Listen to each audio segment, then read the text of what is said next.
Hello friends, हमेशा की तरह आपके अपने यूट्यूब चैनल पर बहुत बहुत स्वागत है। आज की वीडियो में हम कंटिन्यू करेंगे। हम टीजीटी जो कमीशन का है, टीजीटी आर्ट्स का पेपर, उसको हम एनालाइज कर रहे हैं विद 4 ऑप्शन के साथ हम देख रहे हैं। अगर आपने पहले देखा है तो आपको पता होगा कि हम डिटेल में स्टडी कर रहे हैं। तो ये क्वेश्चन पेपर 2019 का है कमीशन का। 2018 में इसके एग्ज़ाम के फॉर्म भरे गए थे। इससे पहले हमने 5 पार्ट कर लिए हैं और जो ये वीडियो है ये आपका पार्ट 6 है। तो ये पार्ट 6 रहने वाला है। चलिए स्टार्ट करते हैं। तो पहला क्वेश्चन है आपके पास, दिल्ली के किस सुल्तान को खलीफा ने चोगे से सम्मानित किया। तो अब दिल्ली के सुल्तान की बात की जा रही है। तो सबसे पहले जो दिल्ली का सुल्तान बैठा था वो कौन बैठा था? वो बैठा था कुतुबुद्दीन ऐबक। तो आपको ध्यान रखना है। अब कुतुबुद्दीन ऐबक से रिलेटेड हम थोड़ा सा देख लेते हैं कि इसकी जो मृत्यु कैसी हुई थी। इसकी मृत्यु हुई थी चुगान खेलती बारी घोड़े से गिर गया था। एक बात होगी। दूसरी क्या है कि कुतुबुद्दीन ने और क्या क्या, जो आपकी जो दिल्ली में है कुतुब मीनार है, तो वो किसकी याद में बनाई थी? इसने प्रसिद्ध सूफी संत थे, आपने उनका नाम याद रखना है, ख्वाजा कुतुबुद्दीन बख्तियार काकी। तो आपने याद रखना है ख्वाजा कुतुबुद्दीन बख्तियार काकी। तो ये आपने ये नाम याद रखना है, बख्तियार काकी के नाम पर ये बनाई थी। किसने? कुतुबुद्दीन ने बनाई थी ये दिल्ली में कुतुब मीनार। इसकी जो नींव रखी थी, अच्छा बनाई नहीं थी, इसमें भी आपको कन्फ्यूजन हो सकता है। कुतुब मीनार ने क्या है, कुतुब मीनार की नींव किसने रखी? कुतुबुद्दीन ऐबक ने। और इसका जो निर्माण पूर्ण करवाया था वो करवाया था इल्तुतमिश ने। तो इसमें दोनों ऑप्शन आपके कवर हो गए, ऑप्शन सी भी और ऑप्शन ए भी। तो कुतुब मीनार की नींव किसने रखी? कुतुबुद्दीन ने। और पूर्ण किसने कराया काम? तो ये करवाया था इल्तुतमिश ने। ठीक है, अब वापस आ जाते हैं हम, करें ऑप्शन सी कुतुबुद्दीन ऐबक। कुतुबुद्दीन ऐबक ने और क्या किया? 2.5 दिन का झोपड़ा भी बनाया। किसने बनाया? ये भी बनाया था कुतुबुद्दीन ऐबक ने। तो इससे रिलेटेड इतना फैक्ट हो गया क्लियर। अब देख लेते हैं कि किस सुल्तान को खलीफा ने चोगे से सम्मानित किया। अब किस सुल्तान को खलीफा ने, अब ये खलीफा कहाँ के थे ये भी आपको पता होना चाहिए। ये थे बगदाद के। तो आपने ध्यान रखना है, बगदाद के खलीफा थे ये, जो इन्होंने क्या किया था? चोगे से सम्मानित किया था। किसे किया था? तो इसका राइट हो जाएगा ऑप्शन ए इल्तुतमिश। तो 81 का जो सही आंसर हो जाएगा आपके पास वो हो जाएगा ऑप्शन ए इल्तुतमिश। ठीक है, अब इल्तुतमिश से रिलेटेड और एक तो आपने ये फैक्ट देख लिया कि जो आपका कुतुब मीनार है उसका जो निर्माण किसके शासनकाल में पूरा हुआ? ये हुआ आपका इल्तुतमिश के शासनकाल में। इसके अलावा ये दिल्ली का जो है, जो दिल्ली का जो वास्तविक सुल्तान कहा जाता है वो कहा जाता है इल्तुतमिश को, क्योंकि जो कुतुबुद्दीन था ये किसी के अंडर काम करता था। ठीक है, तो इसी कारण इसको जो वास्तविक सुल्तान नहीं कहा जाता है, वास्तविक सुल्तान कहा जाता है इल्तुतमिश को। तो आपने ये इतना फैक्ट याद रखना है। उसके अलावा इसने और क्या किया था? न्याय का एक घंटा लगाया था।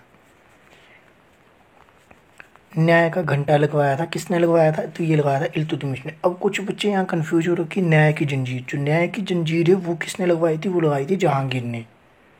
तो आपको इसमें कन्फ्यूजन है ना, न्याय की जो जंजीर है वो किसने लगवाई थी? तो वो लगाई थी जहांगीर ने। तो आपने ध्यान रखना है, जहांगीर ने लगवाई थी न्याय की जंजीर। अच्छा, हम जब जहांगीर पे आ गए, जहांगीर क्या है? मुगल शासक है। अब जहांगीर का मकबरा भी देख लेते। इस बार ने आपको जहांगीर का मकबरा भी याद हो जाएगा कि कहाँ है। तो जहांगीर का मकबरा है आपका शाहदरा में। अच्छा, एक और बात है कि मैंने एक वीडियो बनाई है मकबरे पे, एक ट्रिक है विद लॉजिक। मैं डिस्क्रिप्शन में लिंक दे दूंगा, अगर आप देखना चाहें तो मुगल शासकों के जितने भी मकबरे हैं तो वो सभी मैंने उस ट्रिक के माध्यम से एक ही वीडियो में डाले हैं। अगर आप देखना चाहें डिस्क्रिप्शन में आपको लिंक मिल जाएगा, आप जाकर ज़रूर देखिए। उसके बाद आपको जो है किसी भी मुगल शासक का मकबरा याद रखने में कोई कठिनाई नहीं होने वाली है। राइट, वापस आ जाते हैं। तो ये कुछ क्या है? इल्तुतमिश ने न्याय का घंटा लगाया था। ठीक है, इसके अलावा और क्या किया था इसने? एक इसने तुर्क ए चहलगानी की स्थापना की थी। तो ये किसने की थी? ये भी की थी इल्तुतमिश ने। आप एक काम कीजिए, आप पहले वीडियो को पॉज करके एक कॉपी पेन उठा लीजिए और इसके नोट्स बनाइए। ठीक है, इसके अलावा इल्तुतमिश को एक और नाम से जाना जाता है। तो वो नाम क्या है? तो वो है, कहा जाता है इल्तुतमिश को कहा जाता है गुलामों का गुलाम। तो अगर आपसे क्वेश्चन पूछा जाए कि गुलामों का गुलाम किसे कहा जाता है, तो गुलामों का गुलाम भी कहा जाता है इल्तुतमिश को। आई होप इतना फैक्ट इल्तुतमिश से रिलेटेड काफ़ी होगा। हमने ऑप्शन ए भी कर लिया है, ऑप्शन सी भी कर लिया है। अब बच गया हमारे पास ऑप्शन बी। अब बलबन से रिलेटेड जल्दी से 2-3 इंपॉर्टेंट फैक्ट देखेंगे। आपने क्या करना है, लास्ट तक हम इसी तरह जो वीडियो को डिस्कस करने वाले क्वेश्चन पेपर को बने रहना है आपने। ठीक है, तो बलबन से रिलेटेड एक तो इसने लौह और रक्त की नीति अपनाई थी। कई जगह इसमें लिखा होता है रक्त की शुद्धता पर बल दिया था, ऐसा लिखा होता है कई जगह, और कई जगह होता है कि लौह और रक्त की नीति। लौह एवं रक्त की नीति किसने अपनाई थी?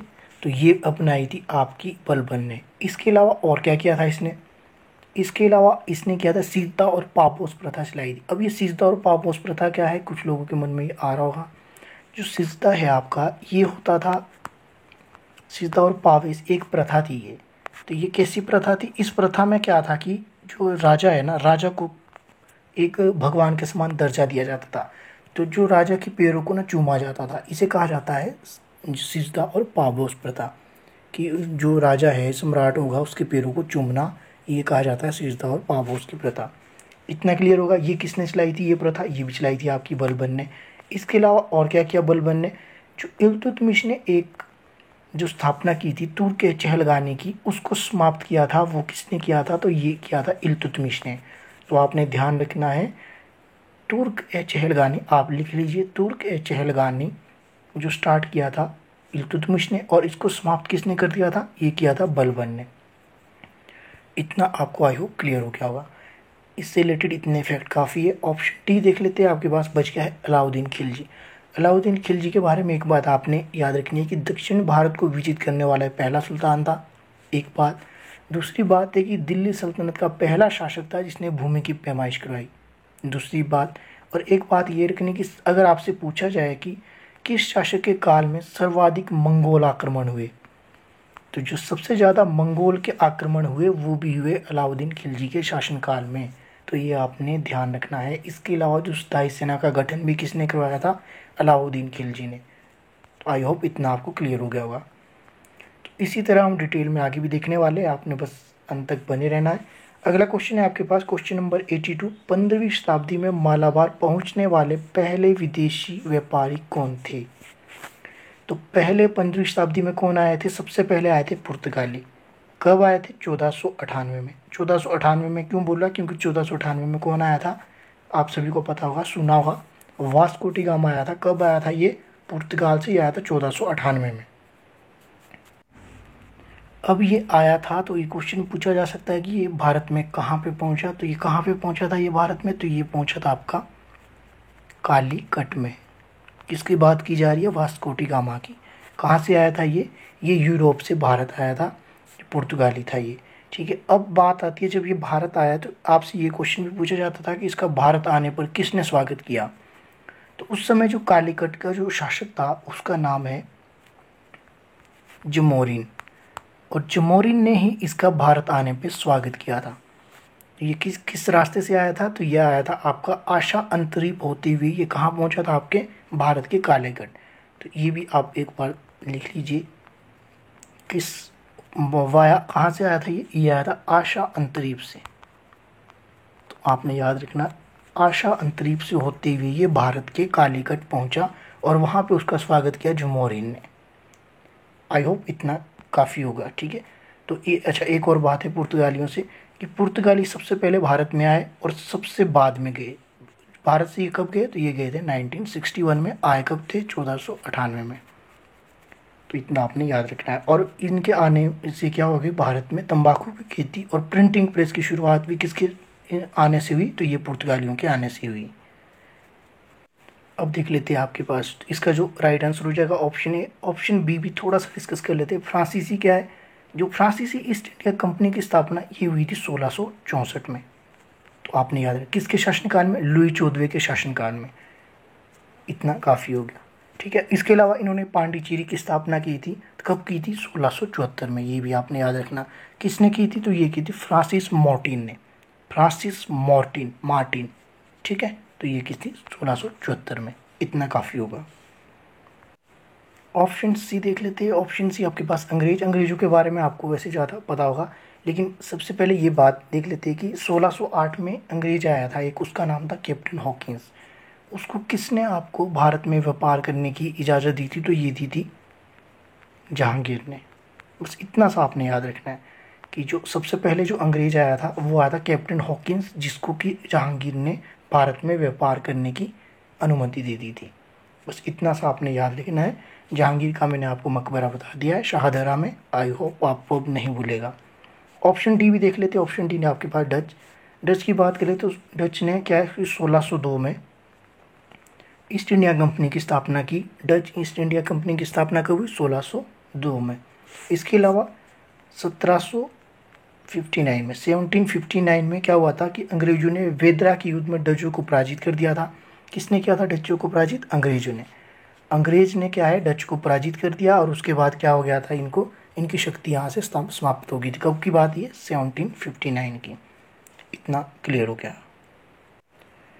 क्वेश्चन नंबर 83 आपके पास, बंगाल का विभाजन निरस्त किया था। तो बंगाल का विभाजन किसने निरस्त किया था? तो ये आपने बताना है। तो ये इसका जो राइट ऑप्शन हो जाएगा ऑप्शन है लॉर्ड हार्डिंग द्वितीय ने। इसमें द्वितीय नहीं लिखा है लेकिन किसने किया था? लॉर्ड हार्डिंग द्वितीय ने। तो ये आपने याद रखना, लॉर्ड हार्डिंग द्वितीय ने बंगाल विभाजन को निरस्त किया था। कब किया था? डेट भी आपसे पूछी जा सकती है। तो ये किया था 1911 में। अच्छा, 1911 में किया तो इसके पीछे क्या कारण रहे थे?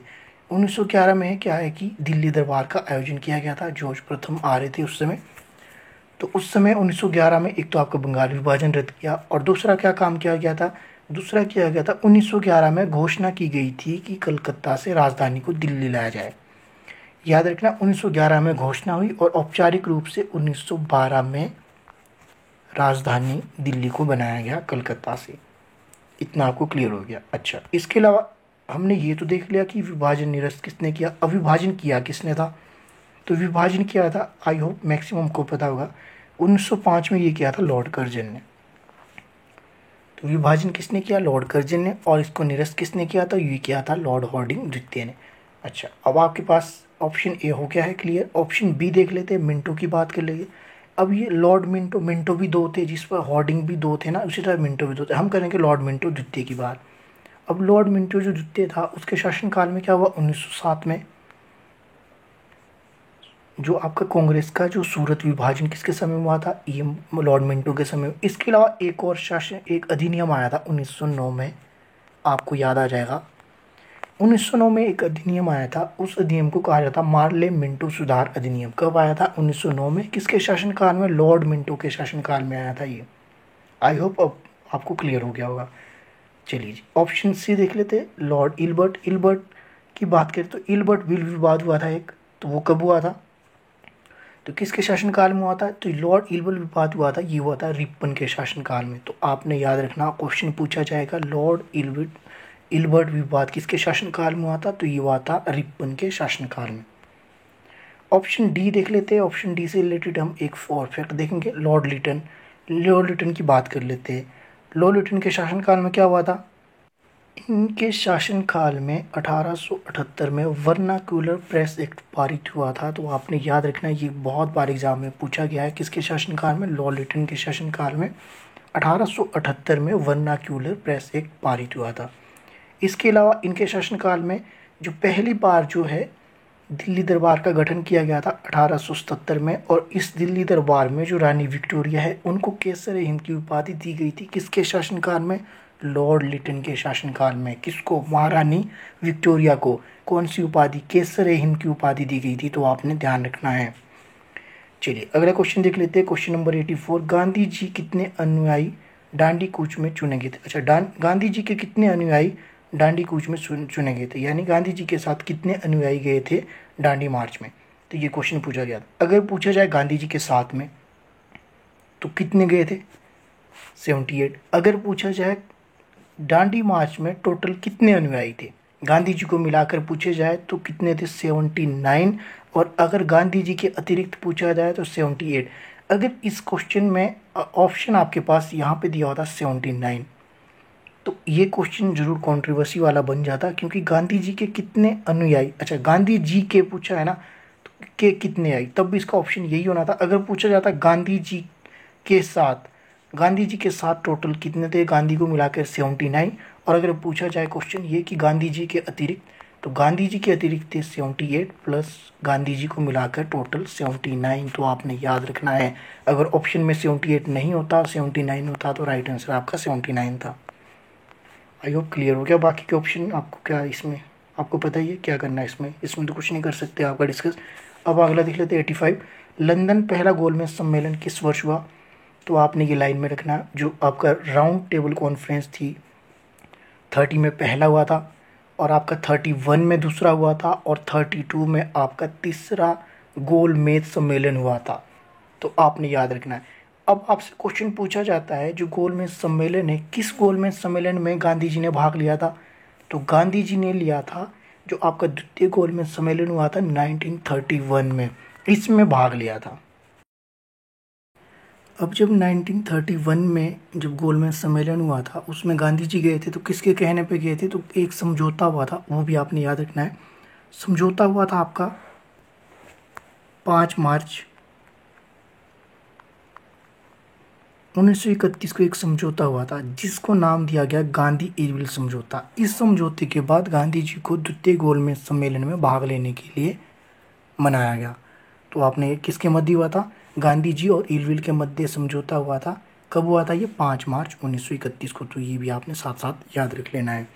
अच्छा, उसके बाद जो तीसरा गोलमेज सम्मेलन वो कब हुआ? वो हुआ था 1932 में। अब 1930 में पहला, और 1931 में दूसरा, 1932 में तीसरा। गांधी जी किस में? गांधी गए थे द्वितीय गोलमेज सम्मेलन में ओनली। ऐसे कौन थे जो सभी गोलमेज सम्मेलन में गए थे? Doctor BR Ambedkar. ठीक है, तो आपने इतना याद रखना है। अच्छा, 1932 में एक और पूना समझौता आता है, तो वो किसके किसके मध्य हुआ था? गांधी जी और अम्बेडकर के मध्य एक समझौता हुआ था, जिसे पूना पैक्ट के नाम से जाना जाता है। कब हुआ था? 1932 में। तो आई होप इतना काफ़ी होगा। बाकी के ऑप्शन मैं आपको क्या बताऊँ, इससे रिलेटेड जितने ऑप्शन थे मैंने आपको डिस्कस कर दिया है। क्वेश्चन नंबर 86 देख लेते हैं। चालन हो सकता है, तो किस किस में हो सकता है चालन? ये ठोस में भी हो सकता है, द्रव में भी, गैस में भी। तो इसका जो कौन सा होगा आपका? ये कंट्रोवर्सी वाला क्वेश्चन था, तो ये वैसे द्रव में भी हो सकता है और गैस में भी हो सकता है। क्वेश्चन नंबर 87 देख लेते हैं। 87 है, विद्युत चुम्बक के लिए निम्न में से सबसे उपयुक्त कौन है? जो आपका इलेक्ट्रोमैग्नेट से उसके लिए जो सबसे सुइटेबल कौन सा है? तो ये है आपका सॉफ्ट आयरन, यानी कि मृदु लोहा।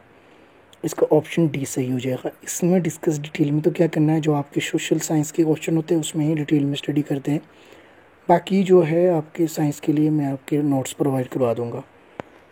तो अगला क्वेश्चन है आपके पास, क्वेश्चन नंबर 88 देख लेते हैं। हाइड्रोजन बम आधारित है, तो हाइड्रोजन बम किस पर आधारित होते हैं? ये होते हैं न्यूक्लियर फ्यूजन पर, यानी कि नाभिकीय संचरण पर। तो आपने इसकी स्पेलिंग पे ध्यान देना, ये है फ्यूजन और यहाँ पे है फिजन। फिजन पे आधारित होते हैं एटम बम, और जो आपके हाइड्रोजन बम है वो होते हैं फिजन पर। तो आपने ध्यान रखना है, फिजन यानी कि नाभिकीय संचलन और नाभिकीय विखंडन। अब इसमें जो शक्तिशाली कौन सा होता है? तो शक्तिशाली होता है आपका नाभिकीय संचलन यानी कि fusion. Hydrogen bomb atom bomb से ज़्यादा शक्तिशाली होते हैं, क्योंकि एटम बम क्या है? एटम बम आप जैसे नाम से दिखते हैं, एटम छोटे छोटे अणुओं से इसका विघटन हो जाता है।